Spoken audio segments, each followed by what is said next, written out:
Hello everyone, welcome to घर से पढ़ाई। How are you? I hope everyone is fine. आज हम एक स्टोरी रीड करेंगे जिसका नाम है गुलिवर्स ट्रेवल्स। घूमने की कहानी है गुलिवर्स ट्रेवल्स। इसको हम रीड करेंगे और ये बहुत इंटरेस्टिंग स्टोरी है। इसको पूरा सुनो। इस बड़ी कहानी का एक ये छोटा सा पार्ट है। तो चलो इसको हम रीड करते हैं। आप भी इसको ध्यान से सुनिए। और हाँ, अगर अभी तक आपने चैनल को सब्सक्राइब नहीं किया है तो पढ़ाई के अच्छे अच्छे इंटरेस्टिंग वीडियोस के लिए चैनल को सब्सक्राइब कर लीजिए और हाँ, नोटिफिकेशन बेल को भी ऑन कर लीजिए। Let's start. हम इसको रीड करते हैं। When a person tells the story of his life in his own words, it is called an autobiography। कि जब कोई इंसान अपनी स्टोरी खुद लिखता है, अपने आप बताता है, तो उसको कहते हैं autobiography. Gulliver, a sailor, was once caught in the land of giants. This is how he describes his experience। तो इस स्टोरी में गुलिवर जो एक नाविक था, वो कहाँ पर एक बार जायंट्स की एक जगह थी, लैंड थी, नगरी थी, वहां पर वो कैसे पकड़ में आ गया, कैसे फंस गया, इस यहाँ उसने स्टोरी में वही डिस्क्राइब किया है अपने उस एक्सपीरियंस को कि उसको कैसा लगा। ठीक है, अब आप इमेजिन करो कि आप किसी जगह जाते हो जहां पर बहुत बड़े बड़े जायंट्स यानी बड़े बड़े लोग होते हैं, तो क्या फील करोगे। उसकी फीलिंग को हम यहाँ पर समझते हैं। On the 16th of June 1730, we discovered land. Our captain sent a dozen men with vessels for water, if any could be found. When we came to land, we saw no river or spring nor any inhabitants. I went on to explore. The country was barren and rocky. I turned back to join the crew only to see them getting into the boat and rowing for life to get to the ship। अब यहाँ बताया है कि 16th of June 1730 को इनके जो group था उसने लैंड ये डिस्कवर की और हमारे कैप्टन ने वहां पर सबको भेजा। जब हम उस जमीन पर पहुंचे तो वहां ना कोई रिवर थी, ना ही झरने और ना ही कोई निवासी रहते थे, और हम वहां पर देखने लगे। I went on to explore, यानी मैं वहां और घूमने लगा। जो जगह थी वो पूरी तरह से बैरन थी, बैरन यानी अनुपजाऊ थी, वहां पर कोई पौधे नहीं थे, और रॉकी थी यानी पत्थर ही पत्थर थे। I turn back to join the crew, जैसे ही मैं क्रू को ज्वाइन करने के लिए घूमा तो वो क्या देखता है कि वो सभी बोट में चढ़ रहे हैं और उसको आगे बढ़ाने लगे हैं शिप की तरफ। Before I could reach them I observed a huge creature walking after them in the sea as fast as he could.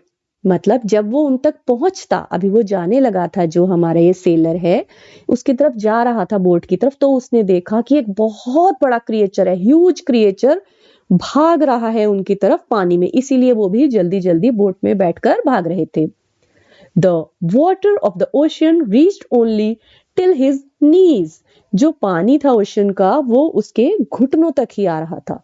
However, the monster was unable to overtake the speeding boat। खैर हुआ क्या कि वो boat तेजी से चली गई और अब यहाँ पर ये अकेला रह गया। I turned back quickly and climbed up a steep hill with fields of barley on either side and the corn rising up to 40 feet। अब इसने क्या किया? I turned back quickly, ये तेजी से मुड़ा और चढ़ गया, एक पहाड़ी पर चढ़ के एक खेत की तरफ चला गया, जो खेत था बारले का। बारले होता है जौ का खेत था एक तरफ, और दूसरी तरफ क्या था? कॉर्न, मक्का का था, जो कि 40 फीट 40 फीट के थे। 40 फीट ऊंचे ऊंचे मक्के लगे हुए थे। There was a fence to pass from one field to the other। वहां पर एक फेंस लगी हुई थी हर एक खेत से दूसरे खेत की तरफ जाने के लिए। बीच में पहले एक फेंस लगी हुई थी, जैसे बाड़ा होता है, फेंस होता है बाड़ा, जो इधर उधर लगी हुई होती है। तो अब तक उसे नजर आ चुका था कि यहाँ पर जो भी चीजें हैं वो बहुत बड़ी बड़ी है, ऊंची ऊंची है। आगे हम इसको रीड करते हैं। It was impossible for me to climb because every step was 6 feet high। उसके लिए बहुत मुश्किल था उसको चढ़ना, क्योंकि हर स्टेप जो था वो 6 फीट का था। I was trying to find a gap in the hedge. अब ये क्या कर रहा था, ये जो बाड़े थे इनके बीच में सोच रहा था कि अगर यहाँ पे बाड़ा है और यहाँ भी बाड़ा है तो इसके बीच में अगर कहीं जगह हो तो मैं वहां से चला जाऊं, क्योंकि ये जो थे ये 6 फीट ऊंचे थे। When I discovered one of the inhabitants in the next field walking towards the fence, तब उसने देखा किसी एक निवासी को, इनहेबिटेंट्स निवासी जो होते हैं रहने वाले, आते हुए देखा अगले खेत से इस बाड़े की तरफ। He was of the same size as the creature chasing the boat. इसका साइज कैसा था? इसका साइज वही था जो कि बोट को चेस कर रहे थे लोग, उनके जितना ही ये बड़ा था। I was struck with utmost fear and astonishment and ran to hide myself. मैं एकदम बिल्कुल मतलब एक जगह भौचक्का सा खड़ा रह गया हैरानी से और भागा अपने आप को छुपाने के लिए। He called in a voice much louder than a trumpet. वो बोला, मतलब ऐसा लगा जैसे वो चिल्लाया, और उसकी आवाज कैसी थी? ट्रम्पेट जैसी, जो तुरही होती है बजने वाली, वैसी आवाज थी। It sounded like thunder. ऐसे बिजली जैसी आवाज आई। 7 monsters like him came towards the field, ready to reap the corn. 7 monsters यानी राक्षसों जैसे लोग उसी के जैसे आ रहे थे फील्ड में, क्या बोने के लिए? कॉर्न को रीप करने के लिए, उगाने के लिए। They carried a reaping hook which was very big. उन्होंने एक reaping hook साथ में लिया हुआ था, ये जो बना हुआ है यहाँ पर ऐसा, जो कि बहुत बड़ा था। When one of the reapers approached where I lay hidden, I screamed as loud as I could. अब वहां पर एक रीपर जो बोने आ रहे थे, उगाने के लिए आ रहे थे, उस वहां तक पहुंचा है तो यहाँ पर ये छुपा हुआ था नीचे, और ये चिल्लाया, इतनी जोर से उसने स्क्रीम किया जितना वो चीख सकता था। The creature stopped reaping. उसने क्या किया?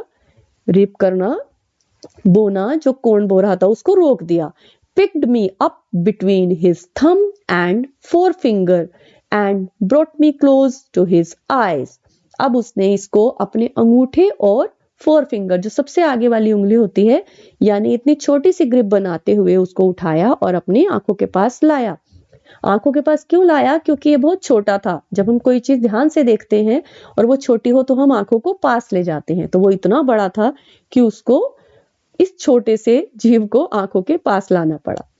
60 feet above the ground. अब वो 60 feet ऊपर था जमीन से।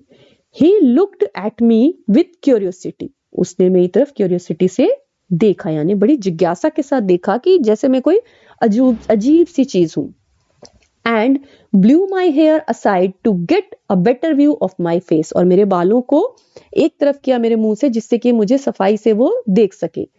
He called his friends and gently placed me on the ground. उसने अपने दोस्तों को बुलाया और मुझे बहुत धीरे से ग्राउंड पर, जमीन पर रख दिया। They all sat on the ground to take a good look at me.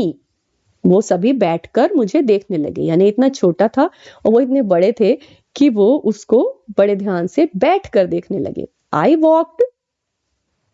Next page पर चलते हैं।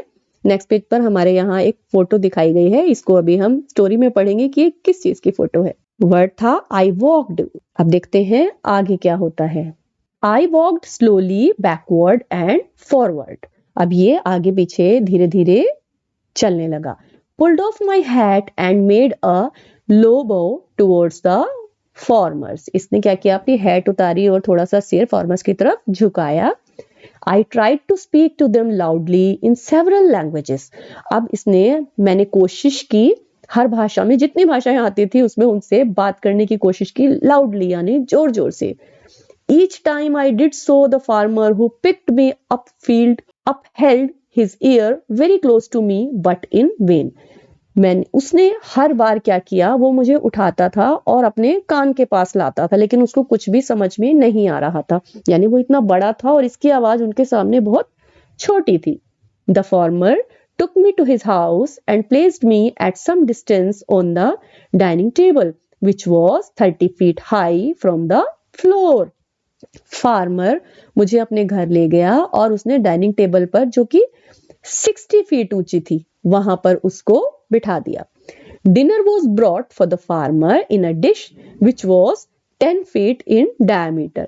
डिनर लाया गया, डिनर जो था फार्मर के लिए जिस बर्तन में लाया वो 10 फीट का था डायमीटर में, यानी बड़ा था.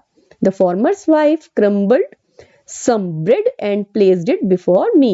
फार्मर की, किसान की वाइफ जो थी, पत्नी, उसने ब्रेड को क्रम्बल करके इसके सामने रख दिया. यानी जैसे हम किसी छोटे पेट को या छोटे बच्चे को क्रम्बल करके चूरा चूरा करके चीजें देते हैं, उस तरह से उसने इसको छोटा समझते हुए इसके सामने रखा. In the middle of the dinner I heard a noise behind me. जब डिनर चल रहा था तो उसे पीछे से कोई आवाज सुनाई दी. It was the purring of a cat that was 10 times larger than an ox. अब ये क्या थी? ये एक बिल्ली थी जो कितनी बड़ी थी? जैसे कि हमारे यहाँ की जो बैल होते हैं उससे 10 गुना ज्यादा बड़ी थी. The farmer's wife was stroking him. वो उसको रोक रही थी. Then entered the farmer's 1-year-old son in the arms of a lady. तब आया फार्मर का 1 साल का बेटा. On seeing me, the child grabbed me from the table and put my head into his mouth. अब उसने क्या किया? बच्चे ने जैसे इसको देखा, मुझे देखा, तो मुझे उठाया और एकदम से मुंह में पकड़ने की, मुंह में डालने की कोशिश करने लगा. I shouted so loudly that the baby dropped me. मैं इतनी जोर से चिल्लाया कि बेबी ने मुझे गिरा दिया.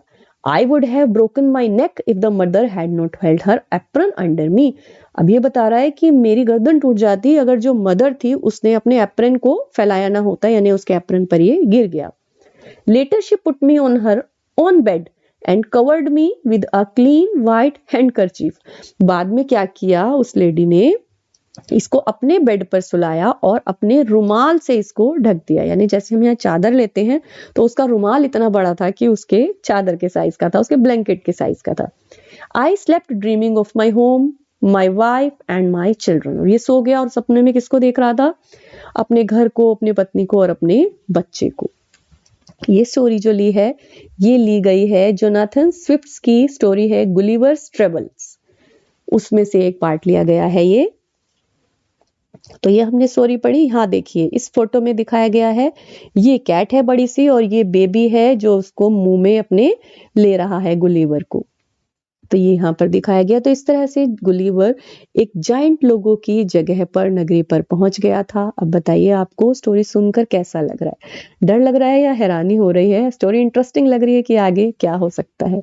इसी तरह की और इंटरेस्टिंग स्टोरीज सुनने के लिए चैनल को सब्सक्राइब कर लीजिए, वीडियो को लाइक कीजिए, शेयर कीजिए, नोटिफिकेशन बेल को ऑन कर लीजिए और अच्छी अच्छी स्टोरीज सीखते रहिए, पढ़ते रहिए, खुश रहिए. Happy learning everyone.